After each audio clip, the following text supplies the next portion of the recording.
Le téléphone sonna 3 fois avant que Grant Mitchell ne le remarque, vibrant sur son bureau en acajou.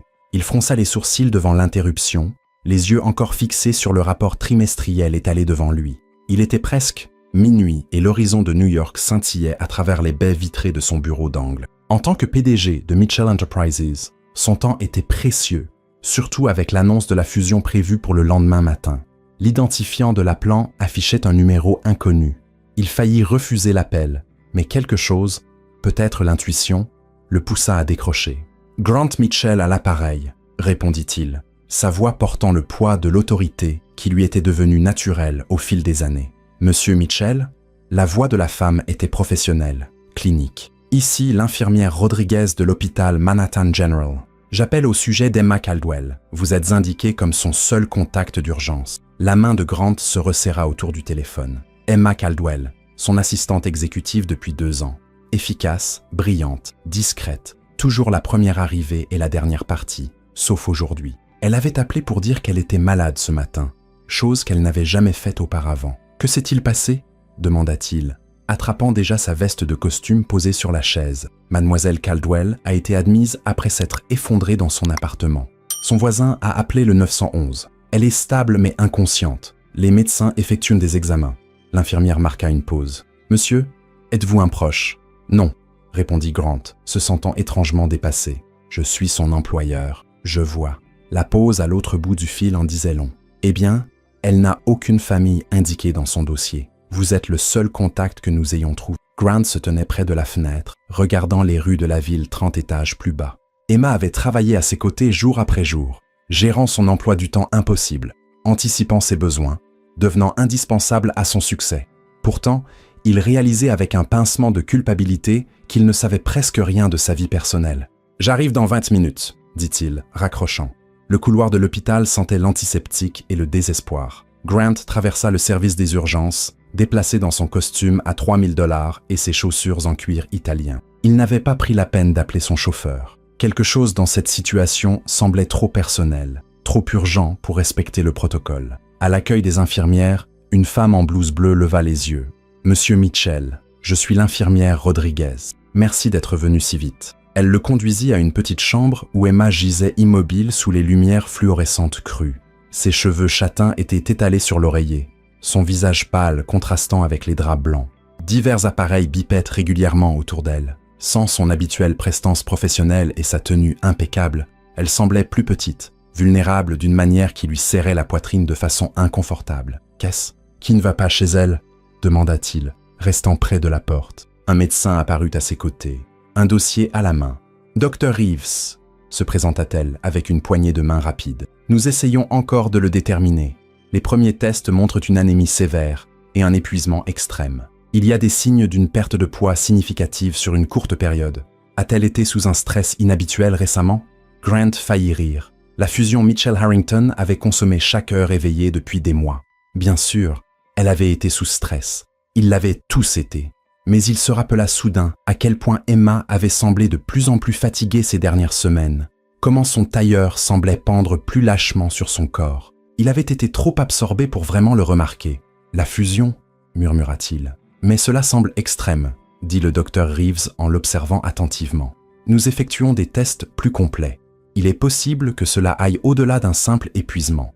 Mademoiselle Caldwell a-t-elle des conditions médicales dont vous avez connaissance ?» Il secoua la tête, se sentant de plus en plus inutile. « Je ne sais pas. » L'admission blessa son orgueil.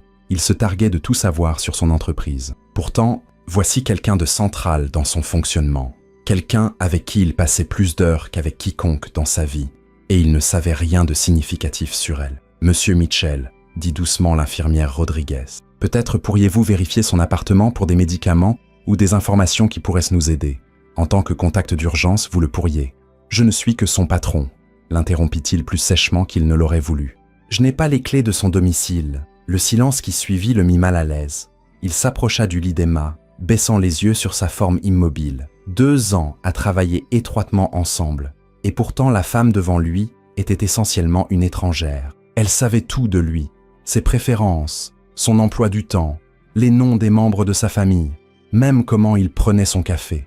Mais que savait-il d'elle ? « Monsieur, dit le docteur Reeves, interrompant ses pensées, nous avons trouvé quelque chose d'inquiétant dans ces analyses sanguines initiales. Nous devons faire d'autres tests, mais il y a des marqueurs suggérant une possible condition grave.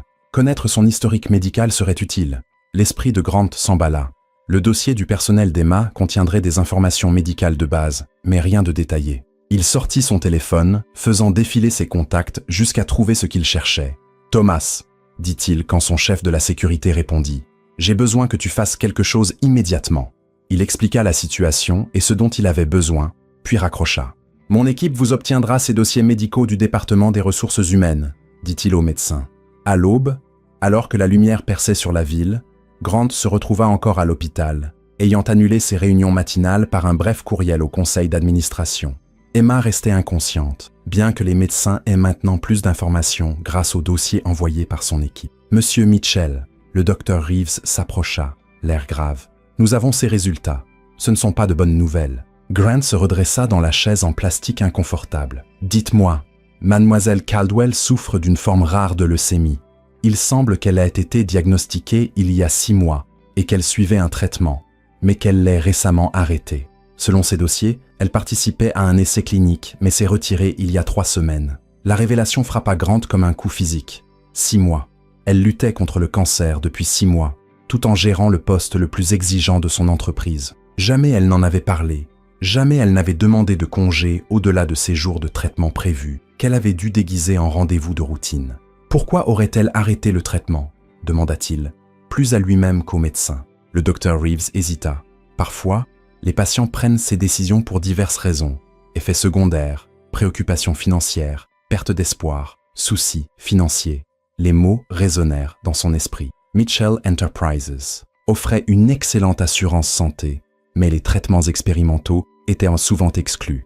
Et Emma, sans famille pour la soutenir, avait-elle lutté en silence, tout en travaillant à ses côtés, alors qu'il la regardait allongée. Là, Grant Mitchell, un homme habitué à avoir des réponses et des solutions pour tout, ressentit quelque chose d'inhabituel, l'impuissance, et en dessous, quelque chose d'encore plus étranger, un sentiment d'échec personnel. Son téléphone vibra avec des messages sur la fusion, sur la réunion du conseil à laquelle il aurait dû assister maintenant. Pour la première fois de sa carrière, Grant Mitchell s'en moquait. Quelque chose de plus important réclamait son attention, un mystère qu'il devait résoudre, une dette qu'il se sentait soudain redevable. Pourquoi lui, parmi tous, était-il le seul contact d'urgence d'Emma Caldwell? Et quoi d'autre avait-elle caché derrière ce sourire professionnel efficace? Alors que la lumière du matin filtrait à travers les stores de l'hôpital, Grant se surprit à étudier le visage d'Emma. Au bureau, elle était toujours en mouvement, tapant rapidement, parlant succinctement dans son casque, naviguant entre les tâches avec précision. La voir ainsi immobile était déconcertant. Une infirmière avait expliqué qu'il la maintenait sous sédation pendant qu'il stabilisait son état et élaborait un plan de traitement. Son téléphone vibra à nouveau. Diane Harrington, PDG de Harrington Industries, leur partenaire de fusion.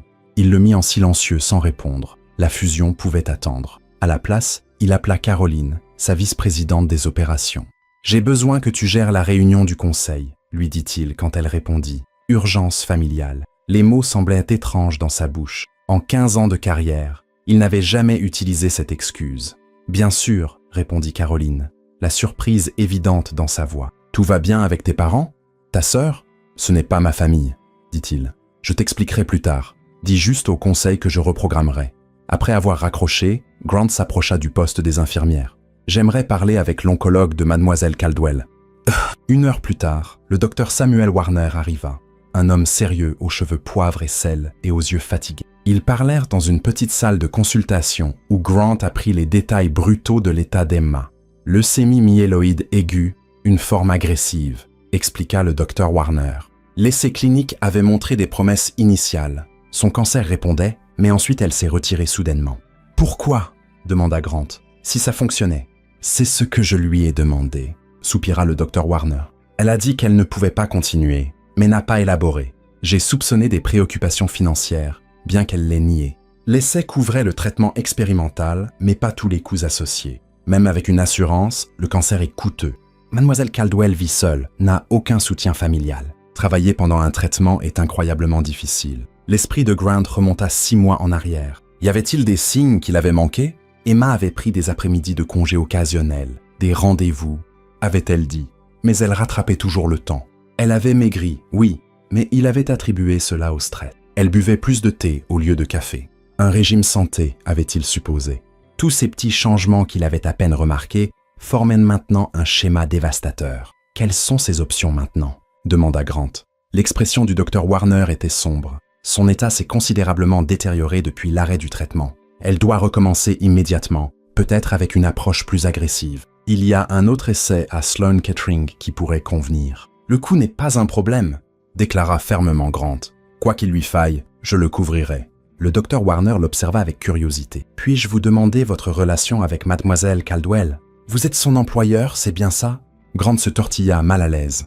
Oui, elle est mon assistante exécutive. Je vois. Le ton du médecin suggérait qu'il trouvait ce niveau d'implication d'un employeur inhabituel. Eh bien, d'abord, nous devons la stabiliser et voir si elle est encore éligible pour des traitements avancés. Et bien sûr, ce seront ses décisions à prendre quand elle reprendra conscience. Après le départ du docteur Warner, Grant se retrouva démuni.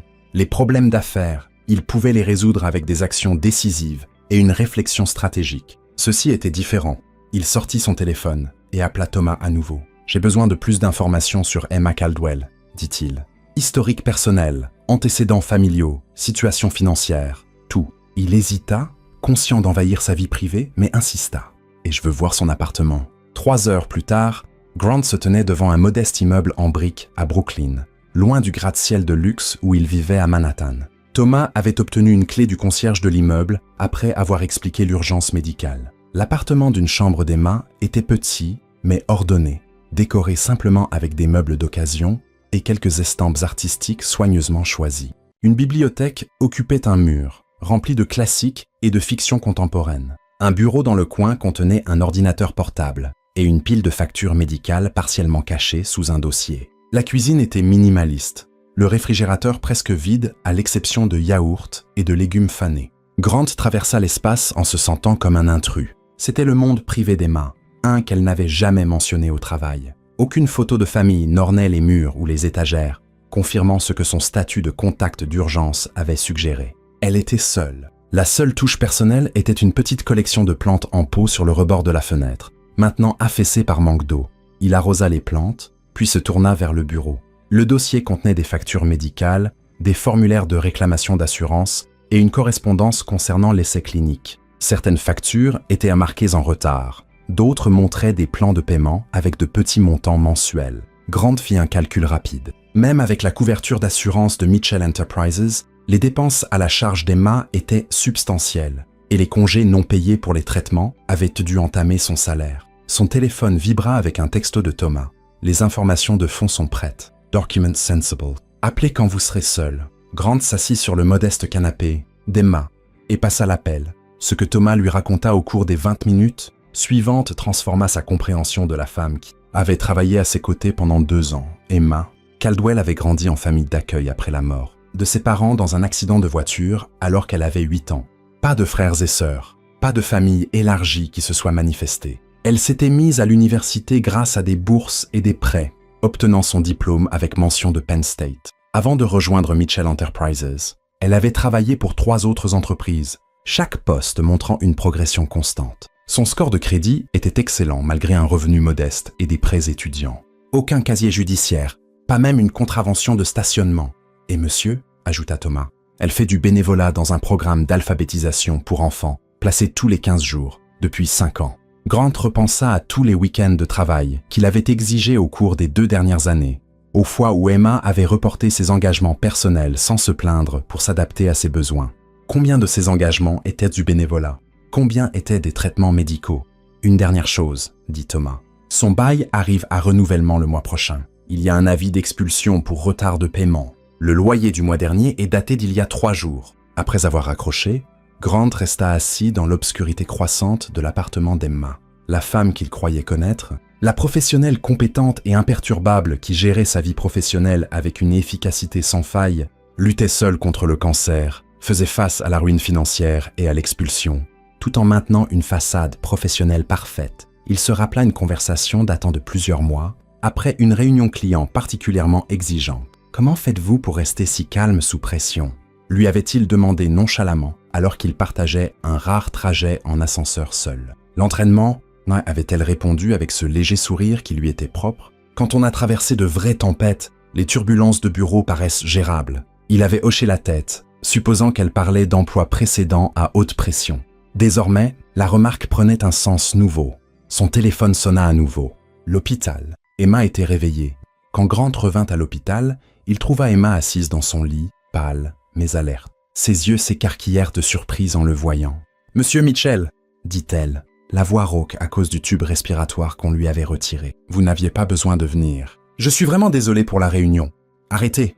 l'interrompit-il, stupéfait que sa première pensée soit le travail. La réunion n'a pas d'importance. Elle parut confuse, puis embarrassée quand la compréhension se fit jour. « Ils vous ont appelé ? Je n'aurais jamais pensé. Le formulaire demandait un contact d'urgence il y a des années, et je n'avais personne d'autre à indiquer. Je ne l'ai jamais mis à jour. Je n'aurais jamais cru qu'il vous appellerait vraiment. » Grant prit place à côté de son lit. « Pourquoi ne m'avez-vous pas dit que vous étiez malade, Emma ?» Elle baissa les yeux sur ses mains. Cela n'avait aucun rapport avec mes performances professionnelles. Aucun rapport. Il lutta pour garder une voix égale. Vous luttez contre le cancer seul depuis 6 mois, tout en travaillant 60 heures par semaine. Vous avez arrêté le traitement à cause de problèmes d'argent. En quoi cela n'aurait-il aucun rapport? Sa tête se releva brusquement. Comment avez-vous...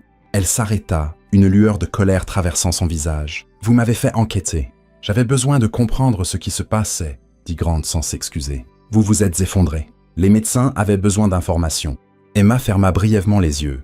Quand elle les rouvrit, son masque professionnel était de retour. J'apprécie votre sollicitude, monsieur Mitchell, mais mes affaires personnelles relèvent de ma seule responsabilité. Je soumettrai ma démission, bien entendu. Vous aurez besoin de quelqu'un de fiable à mon poste. Grant la regarda, incrédule. La voilà, à peine consciente après une urgence médicale, et elle proposait sa démission. L'orgueil, l'autosuffisance, le refus absolu de paraître vulnérable. Il reconnaissait ces traits parce qu'ils étaient le reflet des siens. « Emma », dit-il enfin, utilisant son prénom, peut-être pour la première fois. « Pourquoi suis-je votre contact d'urgence, la vraie raison ?» La question resta suspendue entre eux, inattendue et révélatrice. L'espace d'un instant, sa composure se fissura. « Parce qu'il n'y a personne d'autre », dit-elle doucement. La simple vérité mettait à nu la réalité de sa vie. Il n'y a jamais eu personne d'autre. 3 jours plus tard, Grant était assis dans son bureau à domicile surplombant Central Park, fixant une feuille de calcul qui n'avait rien à voir avec Mitchell Enterprises. Il avait créé une analyse détaillée des options médicales d'Emma, des coûts et des résultats potentiels, abordant sa maladie comme il l'aurait fait pour n'importe quel problème d'affaires, avec une recherche approfondie et une planification stratégique. Son téléphone sonna. C'était Diane Harrington pour la 5e fois de la journée. « Grant », dit-elle quand il répondit enfin. Le conseil d'administration commence à s'inquiéter. Il faut finaliser cette fusion. Que se passe-t-il? Il se frotta les yeux. Affaires personnelles, Diane. J'ai besoin d'1 semaine supplémentaire. 1 semaine? Sa voix monta d'un ton. Les actionnaires attendent. La presse spécule. Ce n'est pas votre genre. Veux 1 semaine, répéta-t-il fermement. Caroline a tout sous contrôle. Après avoir raccroché, Grant reprit ses recherches. Emma avait été transférée à Sloan Kettering la veille malgré ses protestations. Il avait tiré des ficelles, appelé des faveurs et obtenu une place dans le programme de traitement avancé mentionné par le docteur Warner. Quand elle avait objecté au coût, Grant avait simplement balayé ses inquiétudes. Considéré cela comme un investissement dans une employée précieuse. Lui avait-il dit, sachant que le langage corporate résonnerait avec son orgueil professionnel. La vérité était plus complexe. Depuis son effondrement, Grant avait été forcé de confronter des réalités inconfortables sur lui-même, son entreprise et la femme qui avait géré sa vie sans faille pendant que la sienne s'effondrait. Son interphone sonna. « Monsieur Mitchell, Thomas est là. » Prou annonça sa gouvernante. Thomas entra, portant un portfolio en cuir. « J'ai terminé les recherches supplémentaires que vous aviez demandées, monsieur. » Grant prit le dossier et l'ouvrit. À l'intérieur se trouvèrent des informations sur les taux de survie à long terme du cancer, les politiques de congé médical chez les concurrents, et surtout, les détails de la couverture d'assurance santé de Mitchell Enterprises. « C'est exact ?» demanda Grant en pointant une section surlignée détaillant les limitations de couverture pour les traitements expérimentaux. « Oui, monsieur. Notre régime exclut spécifiquement les essais cliniques de phase 1 et plafonne la couverture de phase 2 à 50 000 $. Les coûts de traitement de Mademoiselle Caldwell ont largement dépassé cela. » Grant serra la mâchoire. « Et notre politique de congé médical ? 12 semaines non payées sous FMLA. puis licenciement si l'employé ne peut pas reprendre ses fonctions à temps plein. Politique d'entreprise standard. Thomas hésita. Mademoiselle Caldwell n'a jamais demandé de congé médical. Elle a utilisé ses jours de vacances pour ses traitements. Grant se rappela avoir approuvé ses demandes de vacances, parfois à contre-cœur quand elles coïncidaient avec des réunions importantes. Jamais Emma n'avait expliqué pourquoi elle avait besoin de ces jours précis. Merci Thomas, ce sera tout.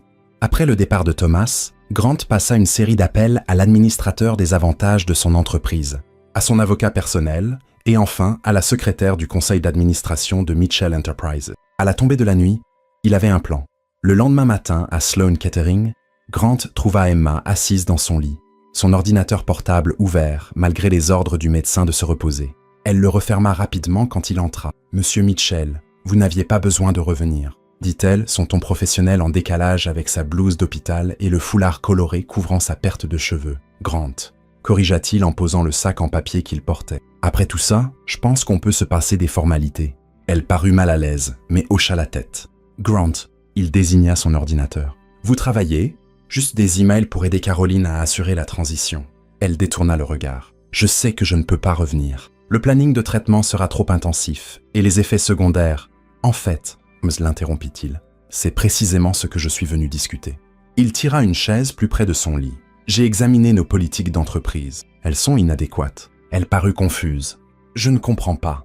Notre assurance santé, notre politique de congé médical, elles sont conçues pour des gens en bonne santé qui tombent occasionnellement malades, pas pour quelqu'un confronté à une maladie grave. » Il se pencha en avant. « Saviez-vous que seulement 8% des entreprises offrent un congé médical payé au-delà de l'invalidité standard et que les patients atteints de cancer ont 2 fois plus de risques de faire faillite que les personnes sans cancer? » « Oui, je connais les statistiques. » Bien sûr qu'elle les connaissait, réalisa Grant. Elle les vivait. « Emma, je change les politiques de notre entreprise. Avec effet immédiat, Mitchell Enterprises offrira une couverture complète pour tous les essais cliniques, un fonds pour maladies catastrophiques pour couvrir les dépenses supplémentaires et un congé médical payé prolongé pour les pathologies graves. » Ses yeux s'écarquillèrent. « C'est généreux, mais le coût pour l'entreprise est gérable, » termina-t-il. « J'ai fait les calculs. L'impact sur nos résultats sera minime comparé aux bénéfices pour nos employés. » Il marqua une pause. « Ces changements ne vous aideront pas seulement vous, mais tous les employés de l'entreprise qui pourraient se trouver dans une situation similaire. » Emma l'observa, cherchant clairement à comprendre sa motivation. « Pourquoi faites-vous cela ?» C'était la question qu'il se posait depuis des jours. La réponse lui était venue au milieu de la nuit, brute et inconfortable, parce qu'il avait bâti une entreprise qui valorisait le profit plus que les personnes, l'efficacité plus que la compassion. Et Emma, brillante, discrète,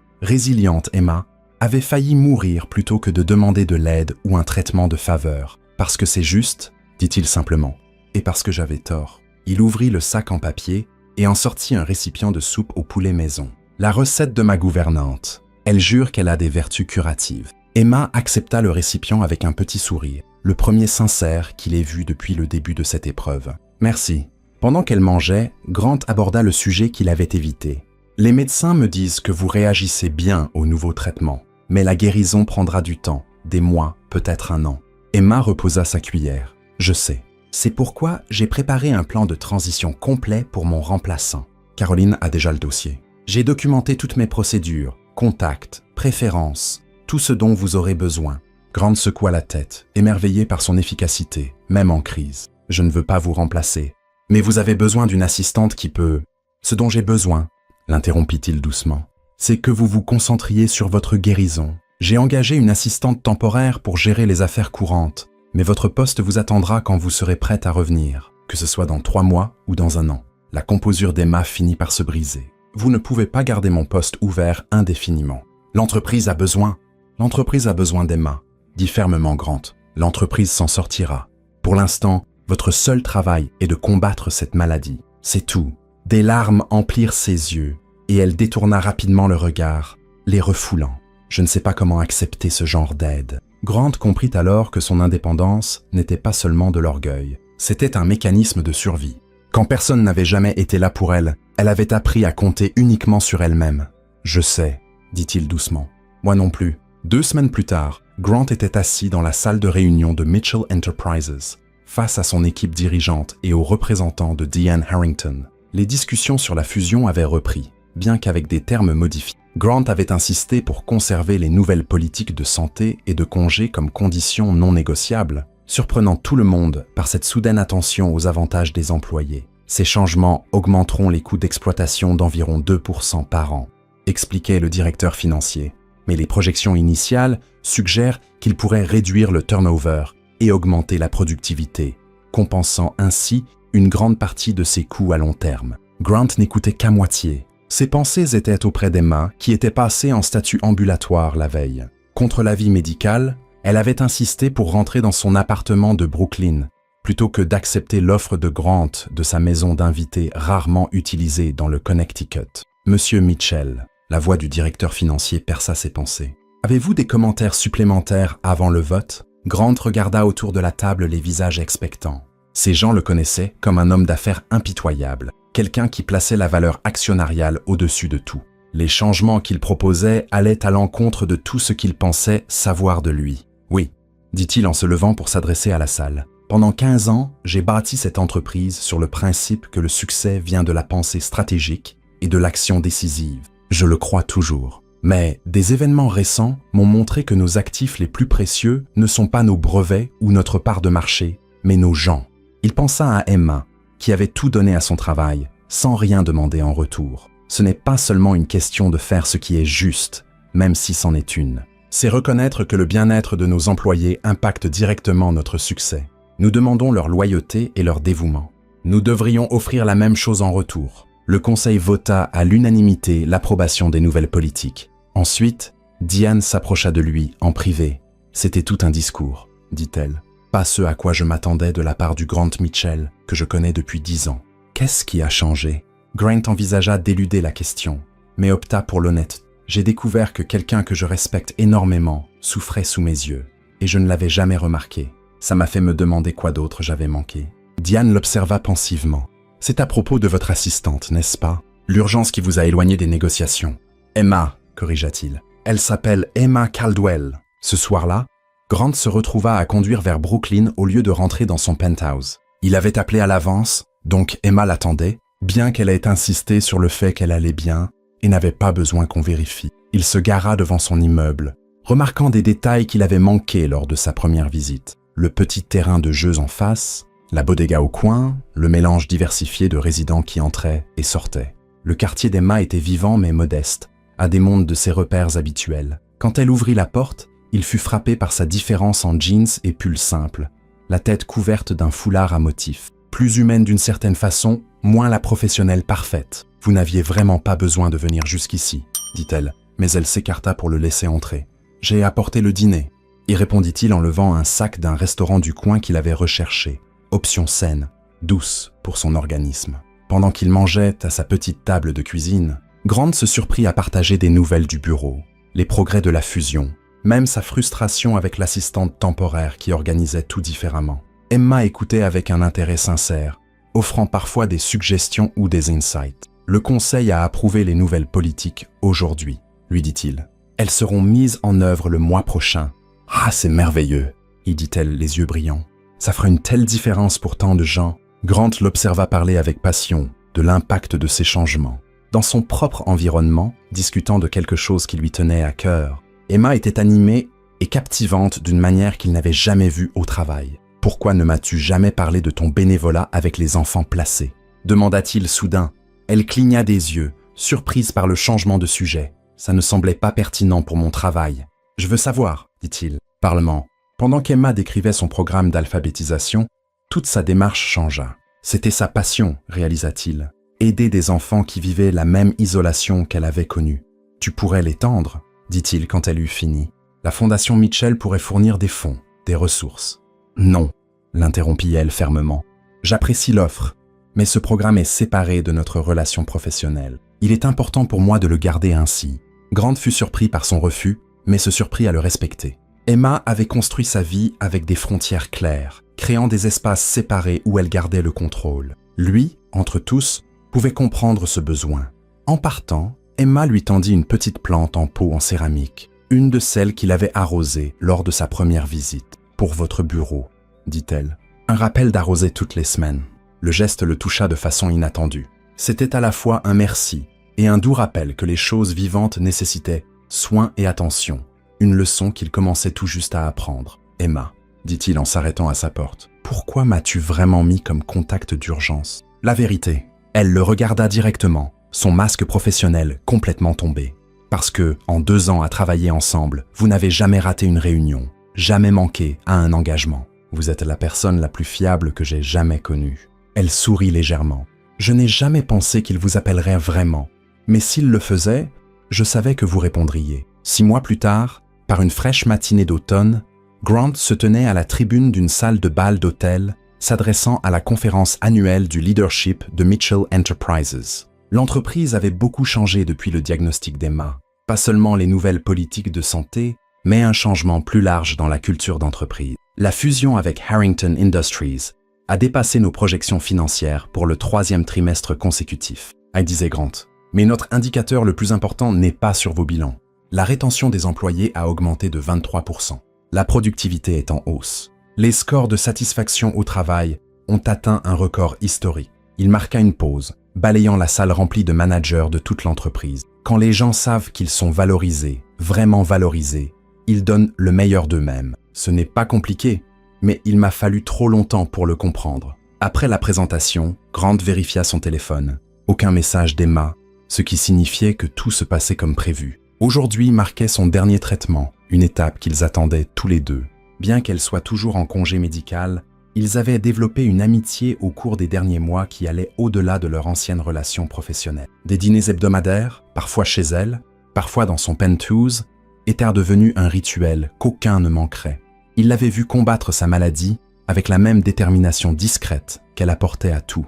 Il y avait eu des revers, des infections, des complications, des jours où la douleur et la fatigue avaient submergé même sa volonté redoutable. Tout au long, elle lui avait permis d'aider, mais jamais sans maintenir des frontières claires. Monsieur Mitchell. Caroline s'approcha après la fin de la conférence. Tout est arrangé pour ce soir. Merci, répondit-il. Et les documents de la fondation finalisés hier. Le conseil a approuvé l'allocation initiale de fonds. Nous pouvons l'annoncer quand vous serez prêt.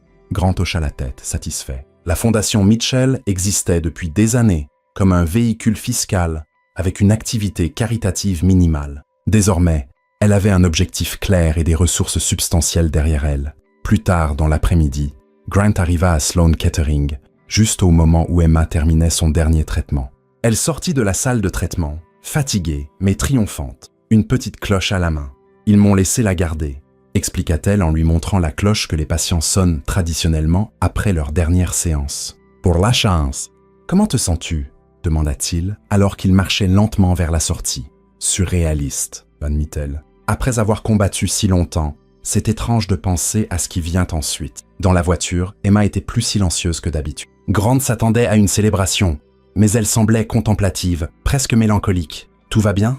demanda-t-il enfin alors qu'ils traversèrent le pont de Brooklyn. « Je pense juste à demain, » dit-elle en regardant la ville par la fenêtre, « à reprendre le travail. »« Il n'y a pas d'urgence, » lui rappela Grant. « Tes médecins recommandent au moins 1 mois supplémentaire de récupération. »« Je sais, » répondit-elle, « mais je suis prête à reprendre ma vie en main, à revenir à la normale. » Grant n'était pas si sûr de la normale. Leur relation avait évolué au-delà d'employeur et employé, devenant quelque chose qu'aucun des deux n'avait clairement défini. L'idée de revenir à leur ancienne dynamique professionnelle semblait désormais impossible. « En fait, » dit-il, « il y a quelque chose dont je veux parler avant que tu reviennes. » Il avait prévu d'attendre le dîner, mais son commentaire le fit reconsidérer. « J'ai pensé à restructurer ton poste. » Emma se tourna vers lui vivement. « Restructurer ?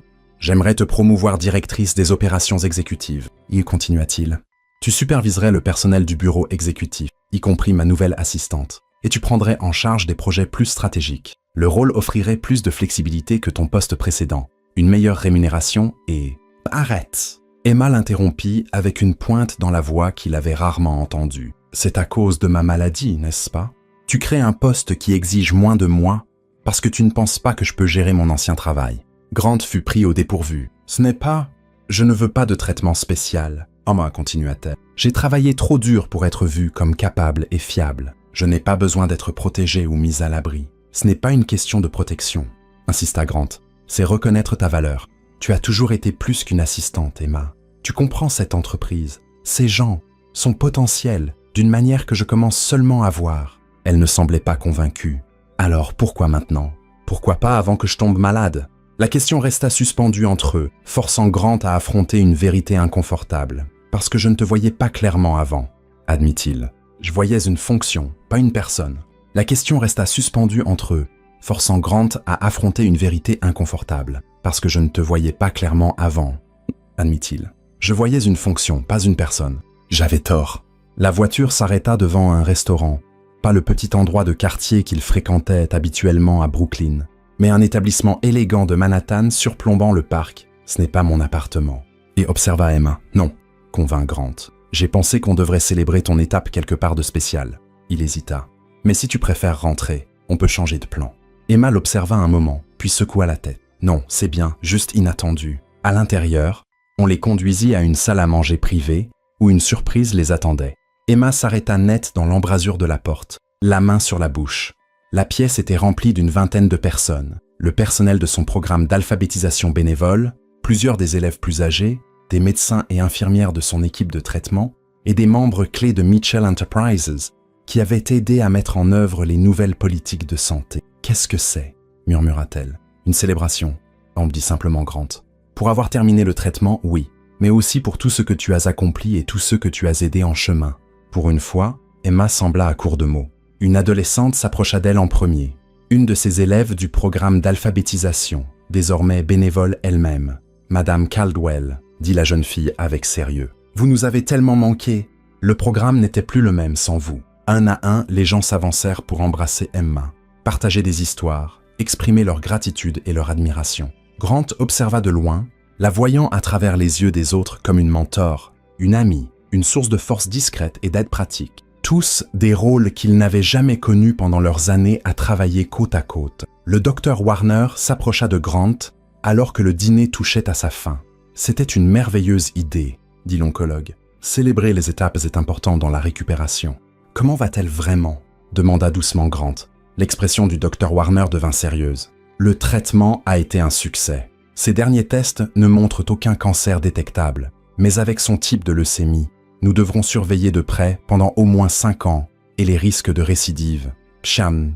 Avec un suivi et des soins continus, son pronostic est bon, mais rien n'est certain avec le cancer. » Il observa Grant attentivement. « Elle aura besoin d'un solide système de soutien à l'avenir. »« Elle en a un maintenant, » assura Grant. Plus tard, alors que les invités commençaient à partir, Emma trouva Grant près des fenêtres surplombant le parc. « Comment as-tu organisé tout ça ?»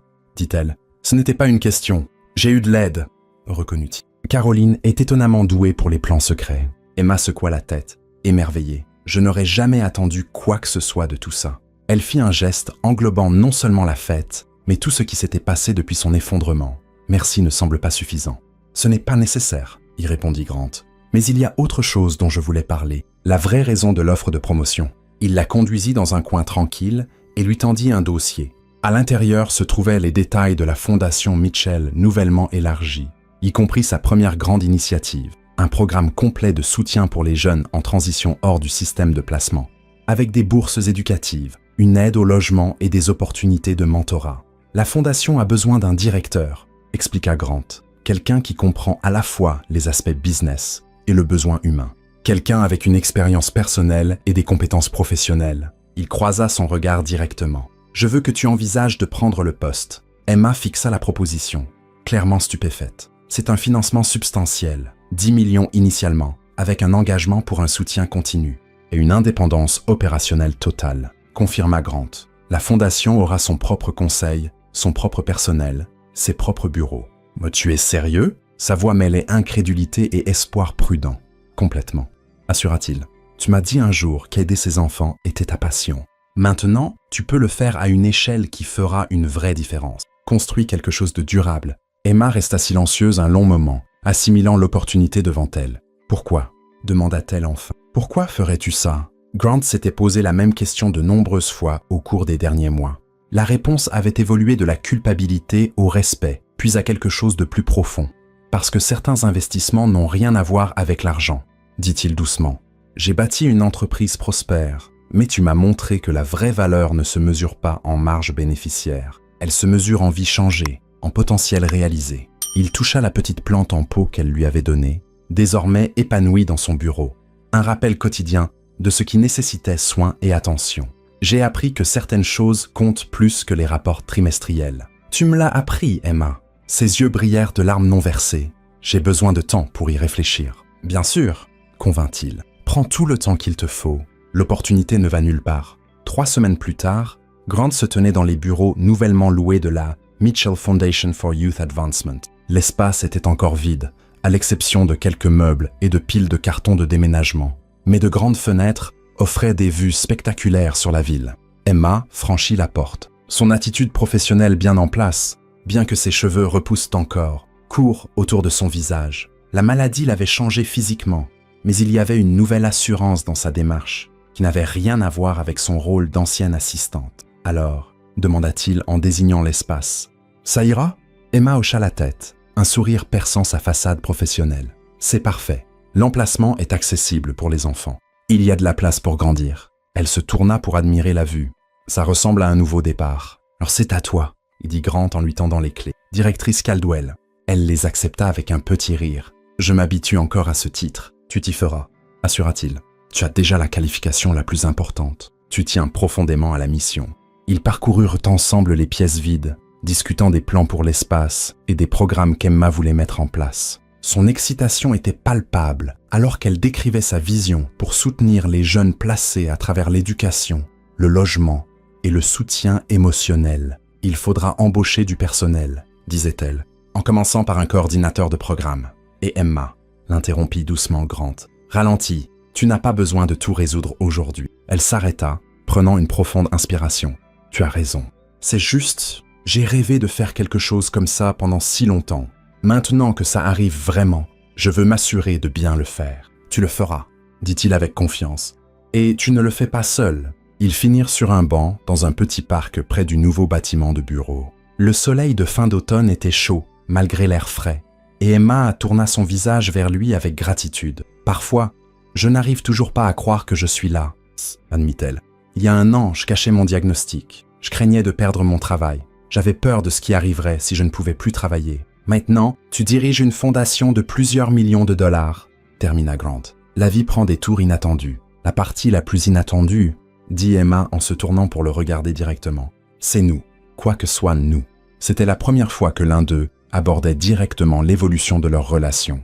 Grant avait été prudent pour ne pas insister, conscient du déséquilibre de pouvoir qui avait défini leurs interactions passées. Mais les choses étaient différentes maintenant. Emma n'était plus son employée. Elle répondait à son propre conseil. « Que veux-tu que nous soyons ?» demanda-t-il doucement. Elle considéra sérieusement la question. « Je ne suis pas tout à fait sûre. Mais je sais que je ne veux pas revenir à être juste ton assistante, et je ne pense pas pouvoir être juste ton amie non plus. »« Non, » convint Grant, « ce train est parti. Il faut que tu comprennes quelque chose. » Elle continua Emma. « J'ai passé toute ma vie à être autosuffisante, à ne dépendre de personne. Ça ne changera pas du jour au lendemain. Je suis reconnaissante pour tout ce que tu as fait, mais j'ai besoin de tenir debout toute seule. Je ne voudrais jamais changer ça chez toi, » dit Grant. « Ton indépendance fait partie de qui tu es. » Elle sourit, se détendant légèrement. Alors, où cela nous mène-t-il? Grant pensa à l'année écoulée, à comment ses priorités avaient changé, à comment sa compréhension du succès avait été transformée. Tout cela parce qu'un appel d'urgence l'avait forcé à voir la femme qui avait été devant lui tout ce temps. Au début, suggéra-t-il, partenaires égaux dans ce qui viendra ensuite. Emma réfléchit, puis hocha lentement la tête. « Je pense que j'aimerais ça. » Elle tendit formellement la main, les yeux pétillants d'un humour inattendu. « Grant Mitchell, aimeriez-vous dîner avec moi ce soir? C'est moi qui invite, cette fois. » Il prit sa main, mais au lieu de la serrer, il la tint doucement entre les siennes. Emma Caldwell, ce serait un honneur. Alors qu'ils marchaient ensemble dans le parc, Grant réalisa que la fusion, l'entreprise, la fondation, tout cela pâlissait en comparaison de ce simple moment de connexion. Le milliardaire patron et son assistante exécutive avaient parcouru une longue route inattendue pour arriver ici. Du contact d'urgence à quelque chose de beaucoup plus significatif. Un partenariat qu'aucun n'avait cherché, mais que tous deux chérissaient désormais. Et quand Emma heurta légèrement son épaule de la sienne, riant de quelque chose qu'il avait dit, Grant sut avec certitude que parfois, les appels les plus importants étaient ceux qu'on n'attendait jamais recevoir. Que pensez-vous de cette histoire? Partagez votre avis dans les commentaires. Sur une échelle de 0 à 10, comment noteriez-vous cette histoire? Abonnez-vous à la chaîne et activez la cloche de notification pour suivre toutes nos histoires. Et n'oubliez pas de découvrir d'autres histoires émouvantes en cliquant ici sur l'écran de fin.